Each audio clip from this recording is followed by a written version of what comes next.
வெற்றிவேல் முருகன் அரோகரா.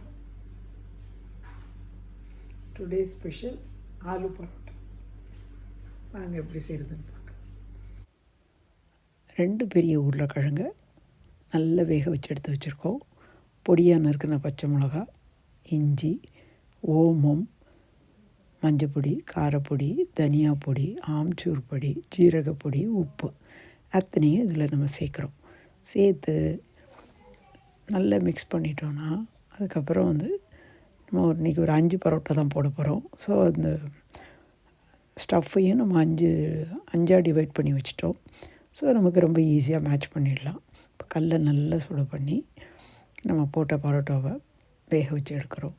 2 பக்கமும் நல்லா வேக வச்சு எடுக்கணும். அதே சமயத்தில் கொஞ்சம் ஃபோர்க்கால் பியர்ஸ் பண்ணிட்டோன்னாக்கா சட்டுன்னு வெந்துடும்.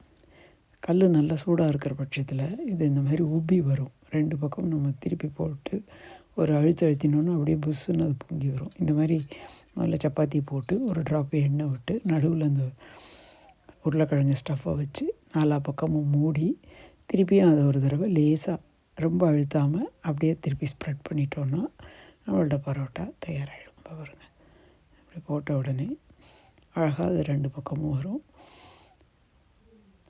பரோட்டா அப்படியே சாப்பிட்றதுக்கே ரொம்ப நல்லாயிருக்கும். இதில் எல்லாமே போட்டிருக்கனால தயிர், ஊறுகாய் இதோடு சேர்ந்து சாப்பிட்றதுக்கு ரொம்ப டேஸ்டியாக இருக்கும். இது நல்ல ரொம்ப நேரம் லஞ்ச் பாக்ஸுக்கும் ரொம்ப நல்லாயிருக்கும். ஸ்டஃப்டு பரோட்டா. இதே மாதிரி நம்ம ப்ராக்கலி எல்லாத்துலேயுமே இந்த மாதிரி ஸ்டஃப்டு பரோட்டா பண்ணலாம். பன்னீரில் பண்ணாலும் ரொம்ப நல்லாயிருக்கும். ஸோ அவசியமாக அந்த பரோட்டா ட்ரை பண்ணி பாருங்கள். ஒவ்வொரு தடவை ஒரு இன்க்ரீடியன்ட் போட்டு நம்ம பண்ணி பார்க்கலாம். Thank you so much.